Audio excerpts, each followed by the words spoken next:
we've got a little festival coming through. We do. We mentioned top of the show that the Fantastic Film Fest Australia is coming here shortly. Now, this is running in Sydney and Melbourne at the Ritz Cinema in Randwick and the Lido Cinema in Hawthorn, Feb 20 to March 4th. Basically, it's a showcase of a bunch of extremely out there, bizarre films that you're not going to see at your regular theaters for standard runs. This is a collection, like if you like any of those sort of A24 movies, Shudder originals, the kind of thing that some people might come out of and say, what the fuck was that? If you're interested in these movies that push boundaries, kind of get a bit psychedelic, fuck with your head a bit. Movies that you roll the dice on. Potentially, yeah. Then this could be the festival for you. I saw the lineup of films that they have for this, and I was utterly shocked because I think this is the first year they're doing this, or early one of them. Yeah, this is year one in Australia. At least in Australia. Year one, yeah. And it's the lineup of films is legitimately fantastic. Like a bunch of movies I've had my eye on for ages that I never thought I'd be able to see in a cinema. I think what's cool about this festival is kind of hitting a gap in the market where just above that underground film festival, like really grimy first feature stuff, the Fantastic Film Festival is just hitting just that step above where these films have a little bit more budget or maybe some more established filmmakers, and everything just seems to be a little bit more sophisticated or self-assured. That's the thing. It was a really surprising intersection of really offbeat, strange films, but also a bit of prestige. Like A24 is represented several times in this festival, and they are the GOAT. Like I will watch anything they pump out. Exactly. So it's surprising that, I don't know, just to see them struggle with jinx it. distribution. Like maybe these films are all terrible. But anyway, I'm definitely looking forward to a couple of films. Yeah. You guys? Yeah, I've picked out a few that I'm definitely wanting to sit down and watch. Maybe various two reasons. films? I specifically have two films that I would like Maybe to see. two distinct films from each of our two distinct films? Surprisingly, I want to watch two films that neither of you want to watch. I definitely don't want to watch the ones that you are bringing up. We've all picked out two films, if that is not. that we want to talk about. I'd like to kick it off by... but just quickly, Fantastic Film Fest, thanks for sending the money, by the way. Yes, we all got it in our big accounts. Bag of money We all somehow got lost in the mail. we all got the $3.50 that we were promised. No, 3.5. Wait, we were promised $3.50? You two-timing son of a bitch. Anyway, one of the movies I'm most keen to see in this festival is Saint Maud, which is one I already had my eye on before I saw this actual program come out. I had my eye on that one as well. I had my eye on it better. So this is the aforementioned A24 coming in with another one of their kind of slow burn horror movies. This looks like a weird kind of religious fanatic, possibly satanic film that really the trailer makes my skin crawl. There's one shot of the girl putting her foot into her shoe that's like full of pins pointing up, and you just see the whole thing happen, and it's so it's not gory at all, but my God, it's visceral. I can't wait to see how this movie unfolds. Can't wait for this. A24 and horror is just a recipe for success. This makes just me uncomfortable. Beautifully put together on every level. Looks disturbing. Looks interesting. Bring it. There was a reason why I picked this one before you. So, and the other one that really jumped out at me was Horror Noir, which is a documentary actually about black people in the horror genre. Now, this is one I heard about a couple of years ago. I believe it was made sort of as a response to Get Out, Jordan Peele's film, and all the runaway success that had. And it's a Shudder original. Now, Shudder is a streaming service that I am just begging for to come to Australia. We've been waiting for that for at least a year. I know. They said 2019. Months, yeah. They said 2019. God damn it! And fair enough. I know it's hard to get set up, and I know it's a pretty niche thing. But I just want to keep putting it out into the ether. You're so placid. Like I don't want to rush you. Or like, no, just I don't want to anger you or anything. But I get it. It's tough. But when you get a chance, like you're talking to an ex-lover or something like that. Yeah. Anyway, this documentary actually looks really interesting because there is one of the most famous tropes in cinema is the black guy dies first. Yeah. Yeah, Which and would happen in fucking Underwater that we saw. which was really surprising. No, yeah. no Are you spoilers, kidding me? by the Because way. it's We- not we've a already spoiler because the spoiled black it guy always dies twice. first. Yeah. It is surprising that these tropes just live on so intensively, and I really want to see what this movie kind of has to say about that, and not just that, Do you of reckon course. someone pinged that in like in a movie that was made in what is it, 2019 or 2018? Right. Do you reckon that when it was being written or when it was being cast or any of that kind of stuff, someone was like, guys, we've done that, or like I Feels guess like Somebody someone- was like, oh, they actually expectation is that they don't die first, so the fact that they do die first. we're subverting the subverted expectations. Maybe there's just Potentially. enough really dumb people in Hollywood that they actually think that's a rule.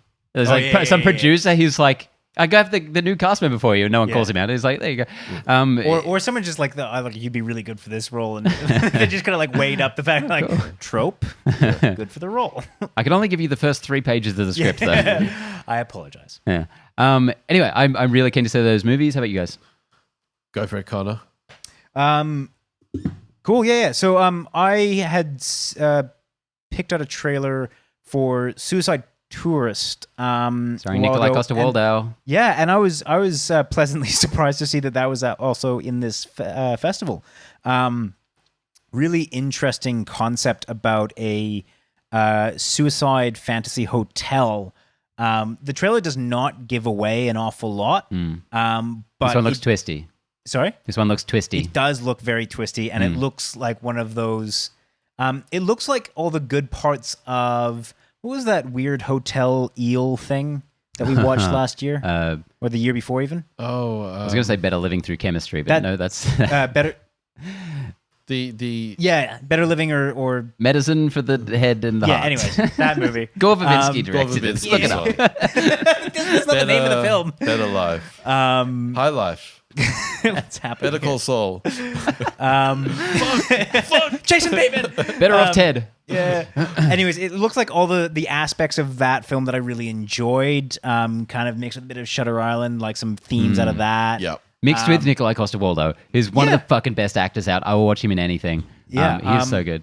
And to so- see him kind of working with his native language is really cool. Yeah. So I'm actually quite interested to check that out, and was really pleasantly surprised when this was shown to come out in the festival. The other one, and I'm particularly interested to check this out, is The Mute. Wait, sorry, is it called The Mute? Yeah. Which you stole off me as well.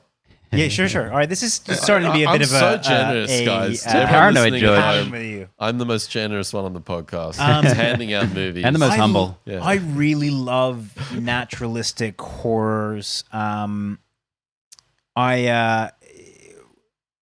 The Witch.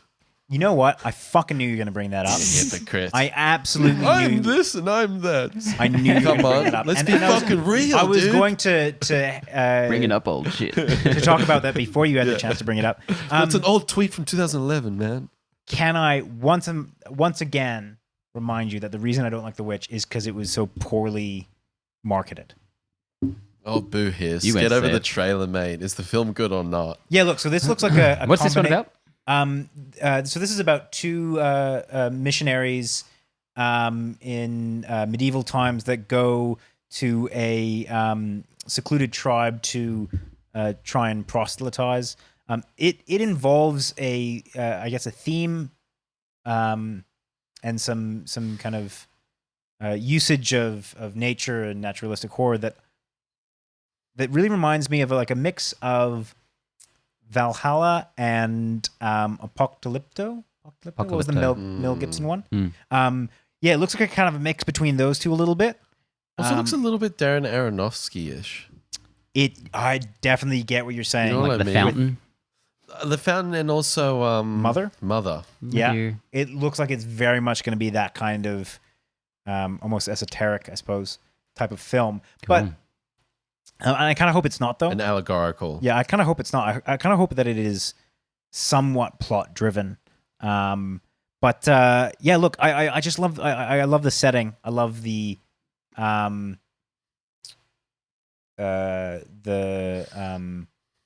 time. The setting. Yeah, the time setting, the setting.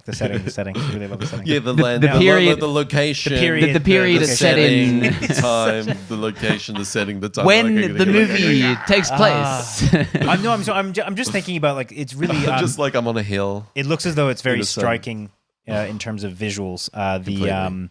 Just in terms of where it's set. The uses of masks that look really creepy. I think this is going to be a film that, as the title might suggest, is not going to be heavy on the dialogue, and is going to be more kind of about the mood. well, the mood, yeah, and there's just like physical storytelling as well, and that also speaks to why I think it looks a lot like Valhalla. That features a mute character that I remember the first time I watched that, I was really kind of enraptured by that movie. So yeah, I'm excited for this. And I know I explained that really well for everyone listening. Why? And thorough. And very thorough. Well, I got the dregs of the list, so no, I'm kidding. I've got some really good picks here. It Comes, a Japanese film that, honestly, I'm reading the plot here, and the trailer makes like very little sense. It just looks absolutely stunning. It's got that Gainax 90s Evangelion. It's just got a really cool look to it. Super unique, super out there, and just looks like it'll be on the big screen. This is one of those to go see on the big screen. So I'm really excited for that one. And the other one that looked really cool is Mutant Blast, which is like a really schlocky. That looks extreme. This kind of looks like more this one out of all the ones we talked about, I feel like sits more in that underground film festival. Sort of. Are you worried sort that of- this is kind of? Sometimes I get that Grindhouse. That's Yeah. the word I'm looking that for. that kind of niggling at the back of my brain. That's like it's wacky for the sake of being wacky. With Mutant Blast? Yeah. Yeah, it could And turn I- out to be really I always really hope meh. that there's like something that holds that wackiness together. Like It's a tough line to ride. yeah, Mother was definitely a wacky film, just because we mentioned it before. But there was definitely a narrative behind that wackiness, and you could really kind Mother of, wackiness. Yeah, I was thinking more like Hobo with a Shotgun Yeah. as Yeah. a kind of point of comparison, which I Like- really like loved. yeah, that's I- probably more apt. Yeah. Like I mean, like it's probably It's like- Mother. It Just kind in of terms of leapt to out there mind. concepts and Yeah, whatnot. Yeah. Hobo I with know what you Shotgun is mean. probably a more. Well, I think of wacky, I think, "Oh, hi." yeah. Toxic Avenger. And I definitely think Mutant Blast. And I think what you're saying is true. Like, it could just be a little too much. And I think Machete, it kind of starts to get a little bit old after a while. So this could definitely fall in that park. But I'm always down to just give these ones a shot. They can always just be, you can have a few good laughs. And- Yeah. A few beers. You don't see many of them either. No, definitely not. Let's, anyway. That's just a few movies that we're looking forward to for the Fantastic Film Festival Australia. Like I said, Feb 20 to March 2, Sydney and Melbourne, the Ritz Cinema Randwick and the Lido Cinema Hawthorne. I will be there. Will you guys be there? I'll be there. Cool. I will. Yes, I will definitely be there for at least 2 or 3 films. Yeah, I would love to see more people come out and support festivals like this because, like I said, this is some weird shit that you're And this otherwise is- not going to be able to see on the big screen. This is what I think the future of the cinema looks like in terms of being able to present things that are a little bit off the beaten path, things that are worth seeing, not on Netflix or worth seeing on the with big an screen. audience specifically. Yeah, exactly. Agreed. This is the kind of atmosphere that you want to watch a lot of these films in, because I think if you're alone in your living room watching some of these wackier films, it can sometimes get lost on you. Like you've got so much distraction around, you can kind of get bored of like weird and wacky. But if you're in that environment, if you're in a festival environment and watching these films and surrounded by people that are all over the spectrum in terms of why they've come and what they're interested in, it's a genuinely good experience. So Yeah, it's just great to be in there with film fans, I think. That's what's so much fun about Sydney Film Fest every year. yeah.